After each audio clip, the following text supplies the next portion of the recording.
Assalamualaikum warahmatullahi wabarakatuh. Kembali lagi, bagi yang baru ngikutin video ini, selamat datang.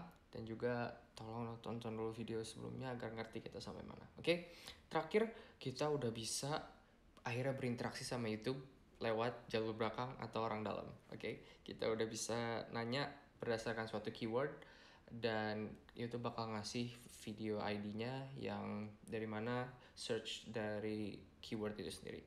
Oke, selanjutnya kita pengen dari video awal kita tadi, kita pengen rekomendasi video dari YouTube. Kayak kalau kayak nonton di YouTube itu ada yang sebelah kanan kan, ada video berikutnya yang YouTube rekomendasi. Nah, saya juga pengen itu. Nah, gimana caranya? Ternyata setelah saya lihat cara eksekusinya mirip banget sama video search yang sebelumnya. Nah, kalian bisa lihat isinya mirip banget, hanya beda di related to video ID-nya aja, ya kan? Di sini pakai Q, kalau di sini related video ID, dan video ID-nya apapun ID yang kita dapetin sebelumnya dari video 5. Nah, karena berhubung ini mirip banget, kita bisa jadiin ini sebuah fungsi. Seperti yang saya jelasin sebelumnya, daripada kita nulis sesuatu yang mirip berulang kali, kita bisa jadiin fungsi. Gimana caranya? Saya udah jelasin di series sebelumnya, kalau kalian belum nonton silahkan tonton dulu. Definisikan sebuah fungsi. Saya pengen bilangnya search, cari video deh, bahasa Indonesia saja, cari video YouTube. Nah, kita masukin parameternya, ada dua kemungkinan kan parameternya. Pertama keyword, yang sebelumnya kita di sini saya masukin keyword ini pakai judul, ya kan, atau judul video atau vibe-nya kita pengen apa. Dan kemungkinan kedua, kita bisa masukin sebuah video ID yang nanti akhirnya bakal nge-return atau ngasih YouTube-nya beberapa rekomendasi video.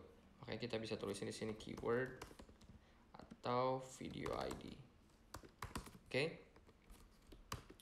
Nah, karena tadi ketika kita mengeksekusi fungsi ini ada kemungkinan kita ngasih keyword atau ngasih video ID, kita harus ngasih yang namanya default argument. Nah, default argument ini fungsinya kalau misalkan biar si fungsinya ketika kita eksekusi nggak error ketika kita cuma masukin salah satu dari parameter ini. Karena kalau kita kosongin aja kayak tadi nih, ini artinya kita harus bener-bener masukin kedua parameternya, keywordnya sama video ID. Sedangkan sekarang kita nggak mau masukin dua-duanya kan, hanya salah satu aja. Makanya kita kasih default argument. Nah, baru kita akses di bawahnya si result ini. Oke. Sip, mantap. Ini bisa kita hapus, kita cuma butuh ininya aja. Gitu. Oke. Ini kita ganti keyword, ya kan? Atau related ID-nya itu adalah video ID. Oke. Nah, setelah itu kita udah bilang ke YouTube kita pengen sesuatu antara keyword atau video ID, baru kita harus nge-return sesuatu dari fungsi ini supaya bisa diakses sama dunia luar. Karena kalau kita nggak return, si result ini nggak bisa diakses dari dunia luar. Karena ingat, bloknya ini blok beda lagi, ya kan? Blok fungsi. Ketika di luar fungsi ya kita nggak bisa ngakses. Berarti kita butuh return, ya kan? Return result. Nah, terkadang ketika kalian nge-search sesuatu, YouTube itu ada kemungkinannya nggak punya video itu. Mungkin hampir nggak mungkin, cuma itu kemungkinan kan. Makanya kita harus naruh if conditional. Gimana kalau misalkan YouTube ini nggak ngasih apa-apa? Nah, gimana caranya? Ada satu, daripada nulis if conditional berbaris-baris, kita bisa tulis dalam satu baris. Gini, result if, nah, terus kita tulis kondisinya yang bakal nge-return true or false. Misalkan result kita tuh di bawah items ya kan, else kita return empty array.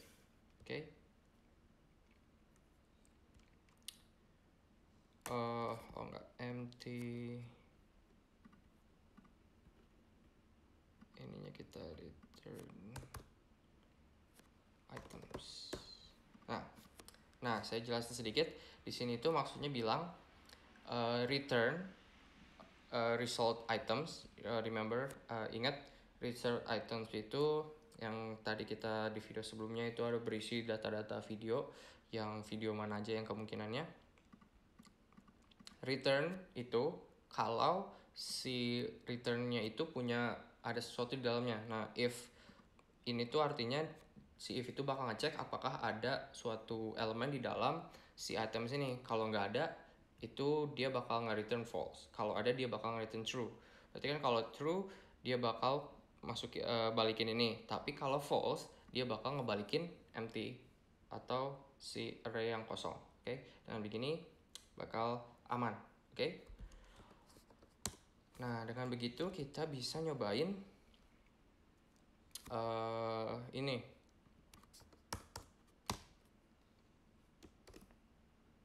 Kita bisa nyobain pakai vibe kita. Di copy aja, copy.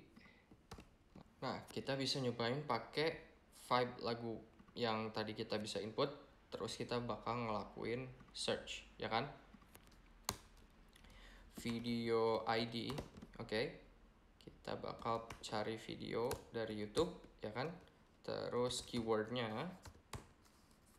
itu dari vibe lagu awal, ya kan? Karena tadi kita nanya user butuh apa, terus kita bakalan mengeksekusi fungsi itu.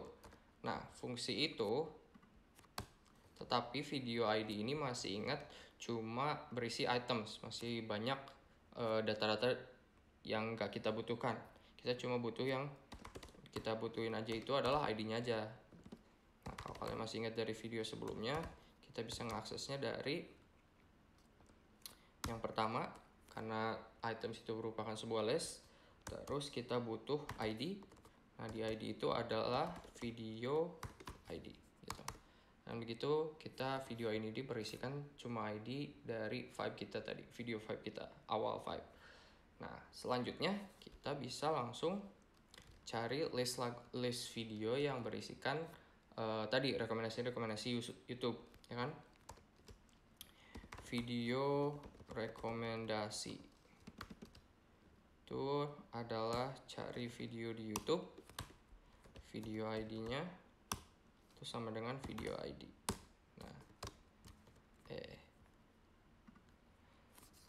itu dia bilang di sini lakuin fungsi yang tadi, cuma masukin video ID-nya aja. Dengan begitu kita bakal nge-search, bukan nge-search berdasarkan keyword, tapi berdasarkan related to ID yang rekomendasi video itu.